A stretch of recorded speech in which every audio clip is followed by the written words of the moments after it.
Hola mundo, bienvenidos. Continuamos con la lectura de la carta encíclica Fratelli Tutti del Santo Padre Francisco sobre la fraternidad y la amistad social. En este video vamos a dar lectura al capítulo 4 titulado Un corazón abierto al mundo entero. Iniciemos. La afirmación de que todos los seres humanos somos hermanos y hermanas, si no es solo una abstracción, sino que toma carne y se vuelve concreta, nos plantea una serie de retos que nos descolocan, nos obligan a asumir nuevas perspectivas y a desarrollar nuevas reacciones. El límite de las fronteras. Cuando el prójimo es una persona migrante, se agregan desafíos complejos. Es verdad que lo ideal sería evitar las migraciones innecesarias, y por ello el camino es crear en los países de origen la posibilidad afectiva de vivir y de crecer con dignidad, de manera que se puedan encontrar allí mismo las condiciones para el propio desarrollo integral. Pero mientras no haya serios avances en esta línea, nos corresponde respetar el derecho de todo ser humano de encontrar un lugar donde pueda no solamente satisfacer sus necesidades básicas y las de su familia, sino también realizarse integralmente como persona. Nuestros esfuerzos ante las personas migrantes que llegan pueden resumirse en 4 verbos: acoger, proteger, promover e integrar. Esto implica algunas respuestas indispensables, sobre todo frente a los que escapan de graves crisis humanitarias. Por ejemplo, incrementar y simplificar la concesión de visados, adoptar programas de patrocinio privado y comunitario, abrir corredores humanitarios para los refugiados más vulnerables, ofrecer un alojamiento adecuado y decoroso, garantizar la seguridad personal y el acceso a los servicios básicos, asegurar una adecuada asistencia consular, el derecho a tener siempre consigo los documentos personales de identidad, de acceso equitativo a la justicia, la posibilidad de abrir cuentas bancarias y la garantía de lo básico para la subsistencia vital, darles la libertad de movimiento y la posibilidad de trabajar, proteger a los menores de edad y asegurarles el acceso regular a la educación, prever programas de custodia temporal o de acogida, garantizar la libertad religiosa, promover su inserción social, favorecer la reagrupación familiar y preparar a las comunidades locales para los procesos integrativos. Para quienes ya hace tiempo que han llegado a participar del tejido social, es importante aplicar el concepto de ciudadanía, que se basa en la igualdad de derechos y deberes bajo cuya protección todos disfrutan de la justicia. Por esta razón, es necesario comprometernos para establecer en nuestra sociedad el concepto de plena ciudadanía y renunciar al uso discriminatorio de la palabra minorías, que trae consigo las semillas de sentirse aislado e inferior, prepara el terreno para la hostilidad y la discordia y quita los logros y los derechos religiosos y civiles de algunos ciudadanos al discriminarlos. Más allá de las diversas acciones indispensables, los estados no pueden desarrollar por su cuenta soluciones adecuadas, ya que las consecuencias de las opciones de cada uno repercuten inevitablemente sobre toda la comunidad internacional. Por lo tanto, las respuestas solo vendrán como fruto de un trabajo común, gestando una legislación global para las migraciones. De cualquier manera, se necesita establecer planes a medio y largo plazo que no se queden en la simple respuesta a una emergencia. Deben servir, por una parte, para ayudar realmente a la integración de los emigrantes en los países de acogida y al mismo tiempo favorecer el desarrollo de los países de proveniencia con políticas solidarias que no sometan las ayudas a estrategias y prácticas ideológicas ajenas o contrarias a las culturas de los pueblos a las que van dirigidas. Las ofrendas recíprocas. La llegada de personas diferentes que proceden de un contexto vital y cultural distinto se convierten en un don porque las historias de los migrantes también son historias de encuentro entre personas y entre culturas. Para las comunidades y las sociedades a las que llegan, son una oportunidad de enriquecimiento y de desarrollo humano integral de todos.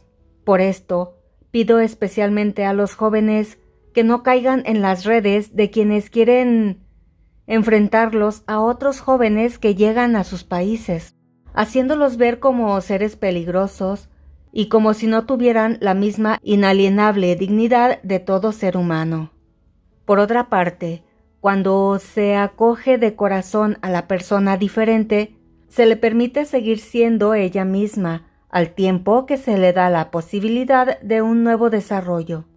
Las culturas diversas que han gestado su riqueza a lo largo de los siglos deben ser preservadas para no empobrecer este mundo.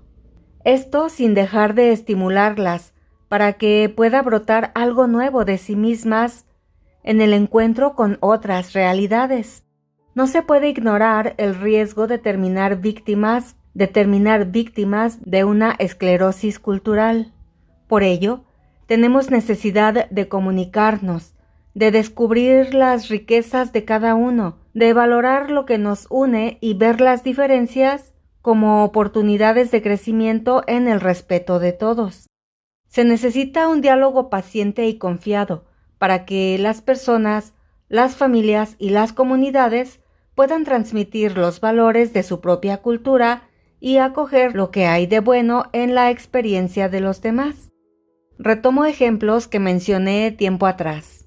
La cultura de los latinos es un fermento de valores y posibilidades que puede hacer mucho bien a los Estados Unidos. Una fuerte inmigración siempre termina marcando y transformando la cultura de un lugar. En la Argentina, la fuerte inmigración italiana ha marcado la cultura de la sociedad y en el estilo cultural de Buenos Aires se nota mucho la presencia de alrededor de 200,000 judíos. Los inmigrantes, si se les ayuda a integrarse, son una bendición, una riqueza y un nuevo don que invita a una sociedad a crecer. Ampliando la mirada, con el gran imán Ahmad al-Tayeb, recordamos que la relación entre Occidente y Oriente es una necesidad mutua indiscutible, que no puede ser sustituida ni descuidada, de modo que ambos puedan enriquecerse mutuamente a través del intercambio y el diálogo de las culturas. El Occidente podría encontrar en la civilización del Oriente los remedios para algunas de sus enfermedades espirituales y religiosas causadas por la dominación del materialismo, y el Oriente podría encontrar en la civilización del Occidente muchos elementos que pueden ayudarlo a salvarse de la debilidad, la división, el conflicto y el declive científico, técnico y cultural. Es importante prestar atención a las diferencias religiosas, culturales e históricas que son un componente esencial en la formación de la personalidad, la cultura y la civilización oriental. Y es importante consolidar los derechos humanos generales y comunes para ayudar a garantizar una vida digna para todos los hombres en Oriente y en Occidente, evitando el uso de políticas de doble medida. El fecundo intercambio. La ayuda mutua entre países en realidad termina beneficiando a todos. Un país que progresa desde su original sustrato cultural es un tesoro para toda la humanidad. Necesitamos desarrollar esta conciencia de que hoy o nos salvamos todos o no se salva nadie. La pobreza, la decadencia, los sufrimientos de un lugar de la tierra son un silencioso caldo de cultivo de problemas que finalmente afectarán a todo el planeta. Si nos preocupa la desaparición de algunas especies, debería obsesionarnos que en cualquier lugar haya personas y pueblos que no desarrollen su potencial y su belleza propia a causa de la pobreza o de otros límites estructurales, porque eso termina empobreciéndonos a todos. Si esto fue siempre cierto, hoy lo es más que nunca debido a la realidad de un mundo tan conectado por la globalización. Necesitamos que un ordenamiento mundial jurídico, político y económico incremente y oriente la colaboración internacional hacia el desarrollo solidario de todos los pueblos. Esto finalmente beneficiará a todo el planeta, porque lo ayuda al desarrollo de los países pobres, implica creación de riqueza para todos. Desde el punto de vista del desarrollo integral, esto supone que se conceda también una voz eficaz en las decisiones comunes a las naciones más pobres y que se procure incentivar el acceso al mercado internacional de los países marcados por la pobreza y el subdesarrollo. Gratuidad que acoge. No obstante, no quisiera limitar este planteamiento a alguna forma de utilitarismo. Existe la gratuidad. Es la capacidad de hacer algunas cosas porque sí, porque son buenas en sí mismas, sin esperar ningún resultado exitoso, sin esperar inmediatamente algo a cambio. Esto permite acoger al extranjero, aunque de momento no traiga un beneficio tangible, pero hay países que pretenden recibir solo a los científicos o a los inversores. Quien no vive la gratitud fraterna convierte su experiencia en un comercio ansioso. Está siempre midiendo lo que da y lo que recibe a cambio. Dios, en cambio, da gratis, hasta el punto de que ayuda aún a los que no son fieles y hace salir el sol sobre buenos y malos. Mateo 5:45. Por algo Jesús recomienda: cuando tú des limosna, que tu mano izquierda no sepa lo que hace tu derecha, para que tu limosna quede en secreto. Mateo 6:3 y 4. Hemos recibido la vida gratis. No hemos pagado por ella. Entonces, todos podemos dar sin esperar algo. Hacer el bien sin exigirle tanto a esa persona que uno ayuda. Es lo que Jesús decía a sus discípulos. Lo que han recibido gratis, entréguenlo también gratis. Mateo 10:8. La verdadera calidad de los distintos países del mundo se mide por esta capacidad de pensar no solo como país, sino también como familia humana, y esto se prueba especialmente en las épocas críticas. Los nacionalismos cerrados expresan en definitiva esta incapacidad de gratuidad, el error de creer que pueden desarrollarse al margen de la ruina de los demás y que cerrándose al resto estarán más protegidos. El inmigrante es visto como un usurpador que no ofrece nada. Así se llega a pensar ingenuamente que los pobres son peligrosos o inútiles y que los poderosos son generosos benefactores. Solo una cultura social y política que incorpore la acogida gratuita podrá tener futuro. Local y universal. Cabe recordar que entre la globalización y la localización también se produce una tensión. Hace falta prestar atención a lo global para no caer en la mezquindad cotidiana.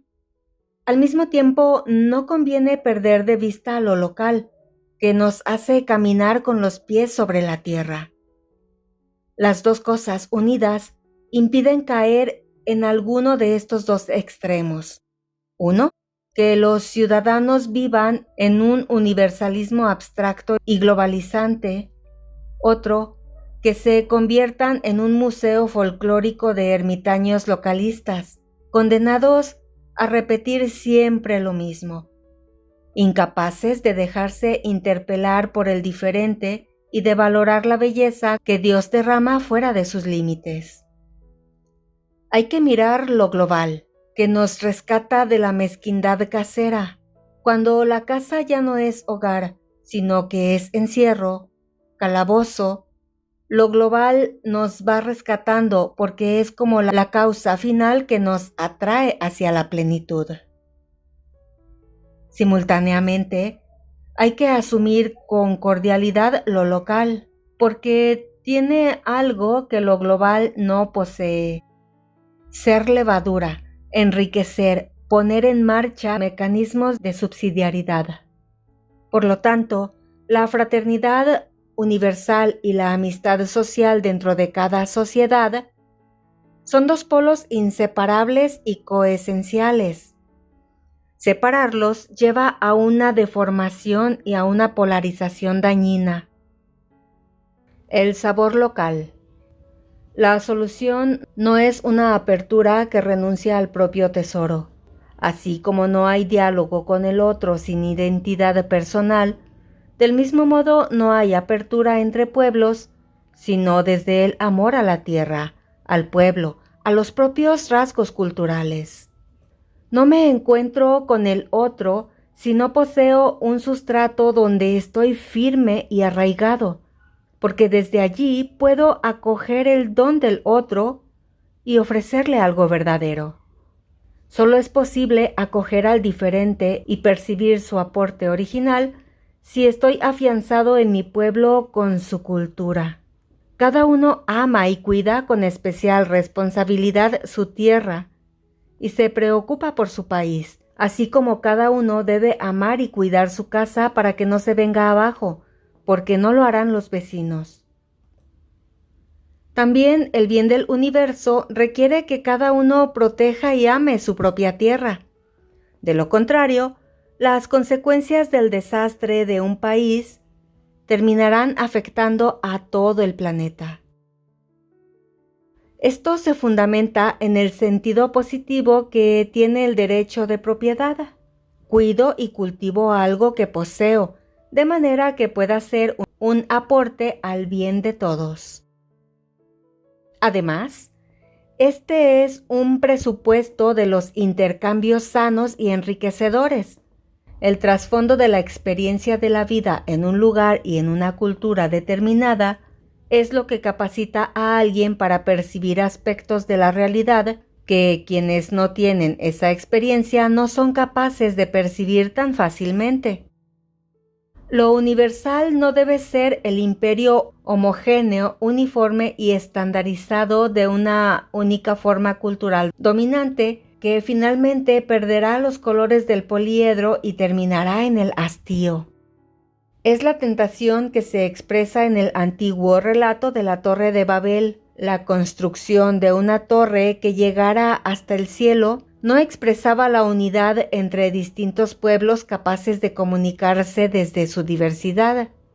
Por el contrario, fue una tentativa engañosa que surgía del orgullo y de la ambición humana de crear una unidad diferente de aquella deseada por Dios en su plan providencial para las naciones. Ver Génesis 11 del 1 al 9.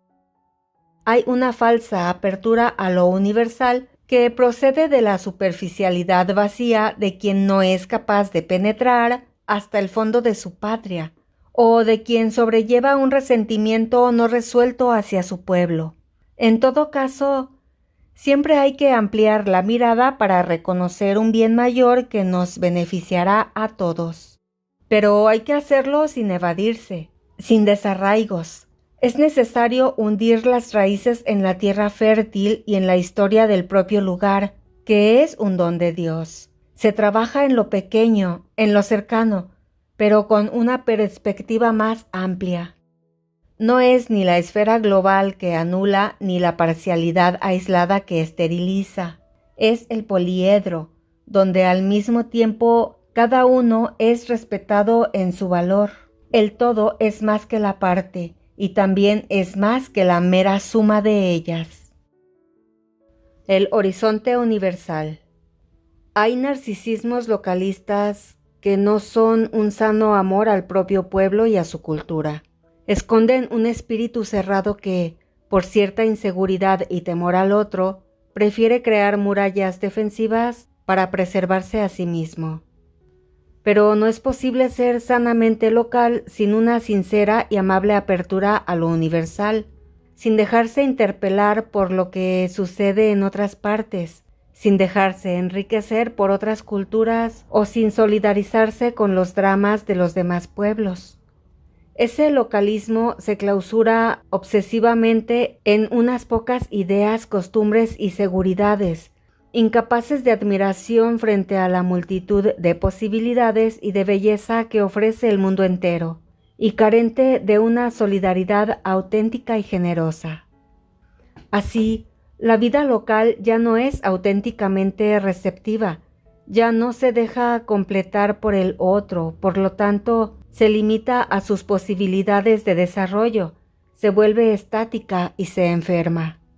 Porque en realidad toda cultura sana es abierta y acogedora por naturaleza, de tal modo que una cultura sin valores universales no es una verdadera cultura.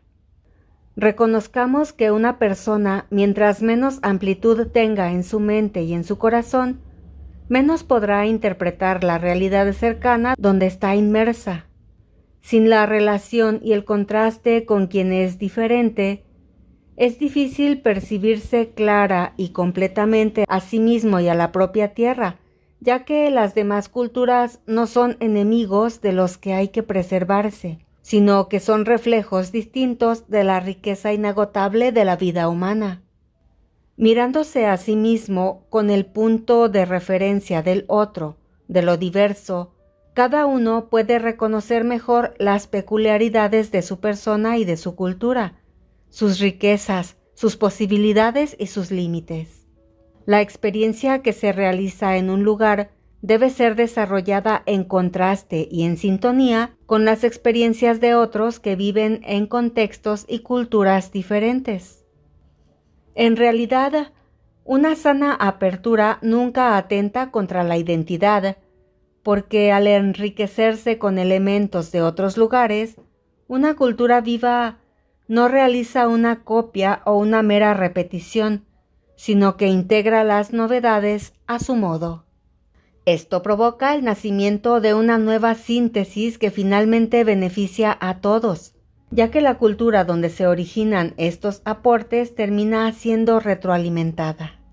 Por ello, exhorté a los pueblos originarios a cuidar sus propias raíces y sus culturas ancestrales, pero quise aclarar que no era mi intención proponer un indigenismo completamente cerrado, ahistórico, estático, que se niegue a toda forma de mestizaje, ya que la propia identidad cultural se arraiga y se enriquece en el diálogo con los diferentes y la auténtica preservación no es un aislamiento empobrecedor. El mundo crece y se llena de una nueva belleza gracias a sucesivas síntesis que se producen entre culturas abiertas, fuera de toda imposición cultural. Para estimular una sana relación entre el amor a la patria y la inserción cordial en la humanidad entera, es bueno recordar que la sociedad mundial no es el resultado de la suma de los distintos países, sino que es la misma comunión que existe entre ellos. Es la inclusión mutua que es anterior al surgimiento de todo grupo particular. En ese entrelazamiento de la comunión universal se integra a cada grupo humano y allí encuentra su belleza. Entonces, cada persona que nace en un contexto determinado se sabe perteneciente a una familia más grande, sin la que no es posible comprenderse en plenitud. Este enfoque, en definitiva, reclama la aceptación gozosa de que ningún pueblo, cultura o persona puede obtener todo de sí. Los otros son constitutivamente necesarios para la construcción de una vida plena. La conciencia del límite o de la parcialidad, lejos de ser una amenaza, se vuelve la clave desde la que soñar y elaborar un proyecto común, porque el hombre es el ser fronterizado que no tiene ninguna frontera. Desde la propia región. Gracias al intercambio regional, desde el cual los países más débiles se abren al mundo entero, es posible que la universalidad no diluya las particularidades. Una adecuada y auténtica apertura al mundo supone la capacidad de abrirse al vecino en una familia de naciones. La integración cultural, económica y política con los pueblos cercanos debería estar acompañada por un proceso educativo que promueva el valor del amor al vecino, primer ejercicio indispensable para lograr una sana integración universal. En algunos barrios populares todavía se vive el espíritu del vecindario, donde cada uno siente espontáneamente el deber de acompañar y ayudar al vecino. En estos lugares que conservan esos valores comunitarios, se viven las relaciones de cercanía con notas de gratitud, solidaridad y reciprocidad a partir del sentido de un nosotros barrial. Ojalá pudiera vivirse esto también entre países cercanos, que sean capaces de construir una vecindad cordial entre sus pueblos. Pero las visiones individualistas se traducen en las relaciones entre países. El riesgo de vivir cuidándonos unos de otros, viendo a los demás como competidores o enemigos peligrosos, se traslada a la relación con los pueblos de la región. Quizás fuimos educados en ese miedo y en esa desconfianza. Hay países poderosos con grandes empresas que sacan rédito de este aislamiento y prefieren negociar con cada país por separado. Por el contrario, para los países pequeños o pobres, se abre la posibilidad de alcanzar acuerdos regionales con sus vecinos que les permitan negociar en bloque y evitar convertirse en segmentos marginales y dependientes de los grandes poderes. Hoy, ningún Estado nacional aislado está en condiciones para asegurar el bien común de su propia población. Terminamos con la lectura del capítulo 4, titulado Un corazón abierto al mundo entero. En el siguiente video daremos lectura al capítulo 5, titulado La mejor política. Muchas gracias a todos por acompañarme. Sigamos leyendo y aprendiendo juntos. Y hasta la próxima.